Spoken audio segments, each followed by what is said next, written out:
Yan mga bro, so magandang araw sa inyong lahat. So, dun sa mga nagre-request sa atin kung paano magbaba ng makina ng CBR 150, RS 150, dala-dala na oh. Ano?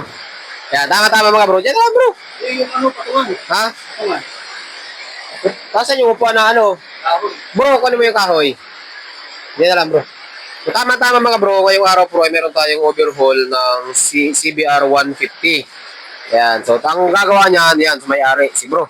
Yan yung gusto niya kasi siya yung magbababa, siya yung papagawin natin. Okay?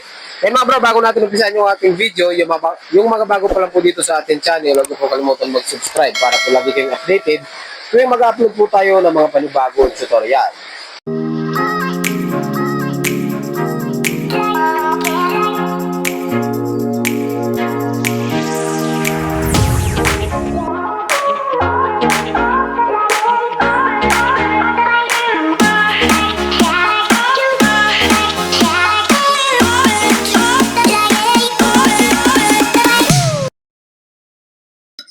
Ayan mga bro, kung nakikita nyo, bali, naiwalay na natin yung makina doon sa chassis. So kapag ka mag-overhaul kayo mga bro, mas maganda kung naka-timing. Pero dahil overhaul naman ito, kahit kalasin na natin yan. So, nasa inyo na yun mga bro kung saan nyo gustong mauna magkalas. Pwede sa head, pwede naman sa magneto, pwede na, naman doon sa may clutch side. So ngayon, dito na tayo sa may magneto side kakalas. So gagawin nyo lang dyan mga bro, tatanggalin yung 8mm sa gilid. Yan o si bro, shoutout siya yung gagawa niya. Motor niya yan mga bro. Hey! Kasi natin tong magneto mga bro. Tanggalin nyo lang lahat ng 8mm. Meron naman tayong timing dyan sa crankcase. Okay? Tapos ito, meron kasing kalasan dito sa, kita nyo yung flat screw. Ha? Uy, sabi ko sa iyo, huwag mo na ilabas eh. Nagsampay sa mala, no? Yung sinampay. Yan, tanggalin lang natin ito mga bro, ha? Madali lang ito mga bro, no? Kagaya niya kay bro, gusto niyang siya gagawa, ay walang problema yan. Tunay na tunay yan. Tsaka nakalas na rin naman ito eh. Ang hindi niya lang nakakalas yung ano, itong gitna at saka itong head. Yan. VOHC. Yung K59 natin mga bro. So, dual overhead camshaft. Yan, yung ibig sabihin niya, yung VOHC. Naka-pro valve din naman siya. Yan. So, tanggalin lang natin yan mga bro. Tapos, mag-prepare kayo ng puller. So, kailangan natin ng puller para makalas natin yung magneto side niya. Okay. Tapos, bago nyo mga bro ibaba ito, dapat wala na langis. Okay? Kasi may lalabas na langis dyan.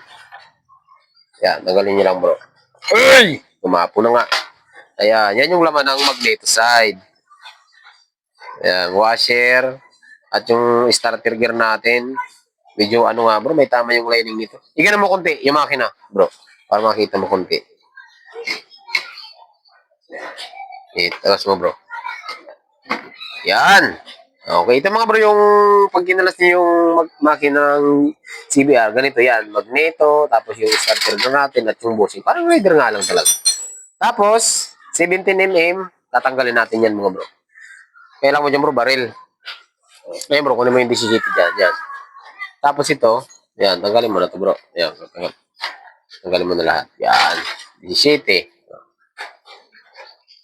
Yan. Ngayon naman mga bro, ang ikot yan, counterclockwise ha, ang ikot yan. Baril bro. Ayan.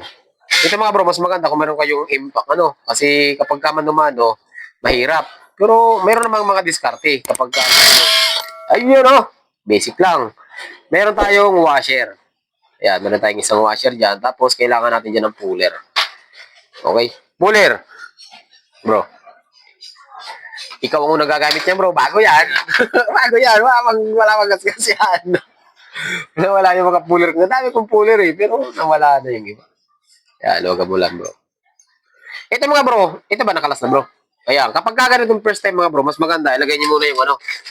Mabubusal-sal kasi yan, mga bro eh. Pagka, ano, ilagay mo muna, bro. Yung pantay lang. Ayan, ako na yan.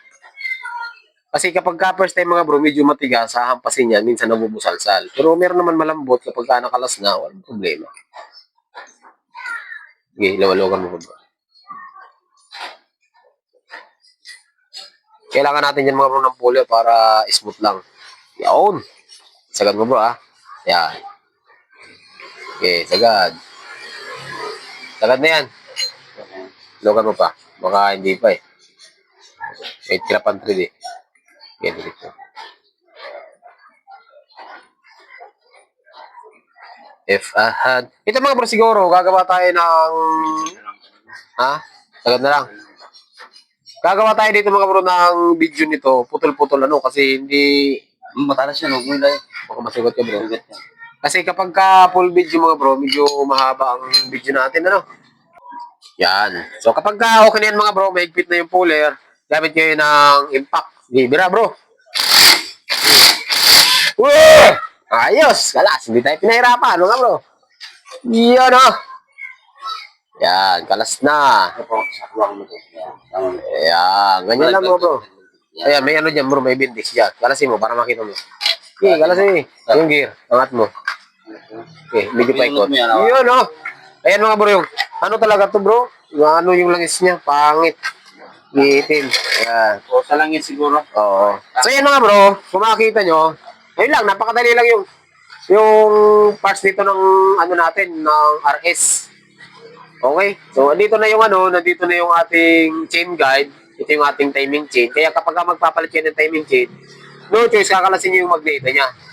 So, siguro mga bro, dito muna yung part 1 natin, ano? Abangan nyo yung part 2 natin. Kahit bunutin natin yung head or sa may clutch side muna tayo.